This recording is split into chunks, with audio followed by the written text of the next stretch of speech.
Hello, welcome to a quick little one for Folklore Friday. I'm going to try and publish more either on the blog or on the YouTube on Wednesdays, Fridays and Sundays. So make sure you check the links below for the blog and all of that good stuff, and like, subscribe and blah, blah, blah. Help us out with the algorithm. Thank you very much, Gurmahagut. So we are looking at The Witch of Caslin's Hill, Jenny on the Hill, from Duchas.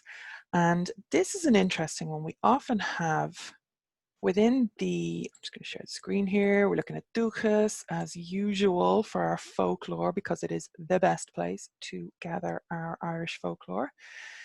It has a searchable database, as you can see, and topics and places and people and various other collections and resources. So definitely go and check that out. But this one caught my attention. When you're looking up witches and witchcraft in Irish folklore, you often have a bad experience, shall we say, right? And I mean, you know, magic is pretty neutral. So obviously in the folklore, there's good and bad, if you want to put the judgment on them.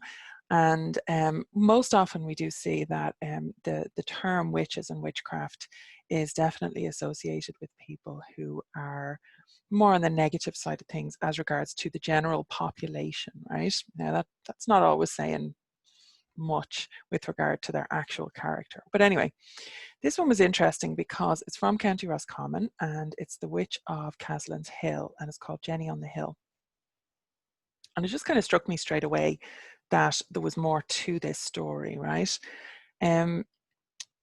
Just for a little bit of context so that you know what I know, it says that Caslin's Hill is a mile from Strokestown in County Roscommon, and Strokestown in County Roscommon is where Sliabh Bán is, which is the Badb's mountain. So obviously we talk a lot about the Mórrígan and the Badb, and you know, all the mythology and the folklore and all that kind of stuff, both here and on my blog, and that's loraobrien.ie, and over at the irishpaganschool.com. So definitely check all of those places out if you want more specifically on that. But I'm going to read you the story, right, and then we'll have a look. So The Witch of Caslin's Hill. There was once a witch who lived in a little hut in the middle of a ward. I think that's supposed to be a wood. Yes, a wood. If you're going to transcribe, try and transcribe it correctly. That's not even bad handwriting. But lived in the middle of a wood on the top of Caslin's Hill, which is a mile from Strokestown in County Roscommon. She had cures for diseases in people by means of herbs. She also cured cattle. There are many stories told about her. And then it says, story, Jenny on the Hill. So there's a kind of a general introduction preamble to this, and then we get into Jenny on the Hill. So an old man and his wife lived in a cabin on a small patch of bad land. They'd no stock of any kind, only a cow, and it happened that the cow fell sick. So they were obviously reliant on this cow, and they went to this witch on the top of Caslin's Hill for a cure. So the old man went to the old witch because he thought the cow was overlooked. Overlooked means the evil eye put on them and kind of cursed, basically, cursed by somebody local. So you've got some kind of other detrimental magic going on, and then this witch who is of the helpful sort. So when he approached the witch's cabin up on a hillside near a big wood, he saw the witch standing in the doorway, her left hand shading her eyes. Put a pin in that one. Before he could speak, the witch said, "Ha, there's trouble on you." "And truth there is," said the old man. "Your cow is sick," said the witch. "Truth she is then," said the old man. "And I came to you for a cure because I think she was overlooked." "Well," said the witch, "I will soon tell you if she is. Turn your back to me and don't turn around until I tell you." The witch went back into the cabin and sat on her hunkers and pulled an old, well-worn piece of string from an old pocket in her petticoat and measured 3 finger lengths 3 times. Then she put 3 knots on the piece of the old string and gave it to the man. "Hold that in your kittoak," says she, "till I give you a," kittoak is your left hand. So, "till I give you a little dose to burn under the cow's nose." Then she drew from the same old pocket a little lump of crumpled paper. "Here now," says she, "burn this under the cow's nose and she will sneeze 3 times, and then and then she will stand up and turn around and look at you, and she will cough a time or two, and she will be better. Go home now, says she, and don't look back, or the charm won't work. The old man returned home and did not look back, and did exactly what the witch told him to do. And the cow got well again after sneezing 3 times and coughing twice. So that was told to Peter Flaherty from Anamore in County Roscommon, and it was told by Paddy Flanagan, who's from, or was from, Cloonshreen in County Roscommon. So just to go back a little bit, the reason that I'm getting vibes off this is the hillside near the Big Wood. There is Ross Biva, which is the Bives Wood, which I believe, just personally, UPG, whatever, I believe is actually the original name of the county or the region of Roscommon, particularly this part of the county, because the rest would have been known under different names and all the rest of it. But when we came to counties, I think that Ross Biva, which means the woods of Bive, which is mentioned in the Nihenicus, I believe. Could have that wrong now, but it's definitely mentioned somewhere as Bive's Wood, and Ross means a wood or a forest, right? So we have here the story of this witch's cabin up on the hill near a big wood, right? Now that's not anything in itself, but when you take that she was standing in the doorway, her left hand shading her eyes, that is very reminiscent of the Bive. You can check out other actual lore that I have about the Bive that's on this channel as well. I've read out some of the stories, and you can see that there is often a description of, and it's actually Corgunacht, which is the crane stance, and it's magical or druidic body magic, basically. It's some kind of a pose that that they go into, where their left hand is over their eye, and they're often up on one leg as well. So I believe that is a hangover from that, if you like, from the original story.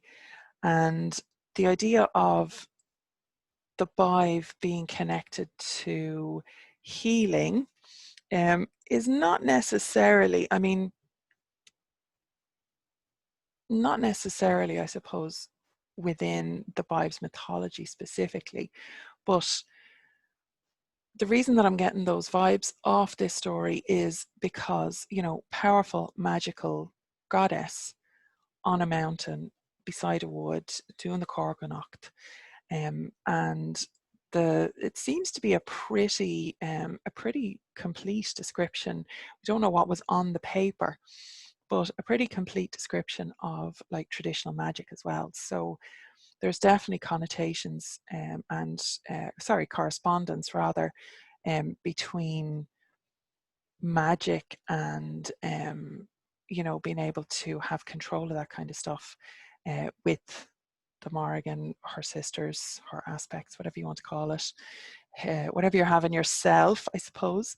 So we have the 3 finger lengths 3 times, the 3 knots, the left hand practice again, and the crumpled bit of paper. You'd often see the old charms would contain something written, sometimes handed down actually, but written on a piece of paper and either kept near the body or taken off the body, or held near the body and then taken away and burnt. So that seems to be reminiscent to what's going on here. And then of course we have the, you know, the overlook and the evil eye, being able to cure the evil eye, or being able to get a cow back from either the she, as in the good neighbours, the other crowd, or from another witch who may have had it in for this poor old man and his wife and their singular cow.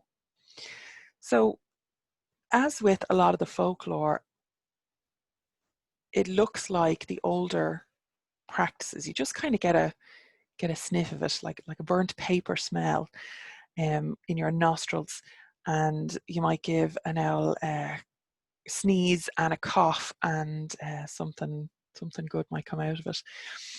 But sorry, couldn't resist.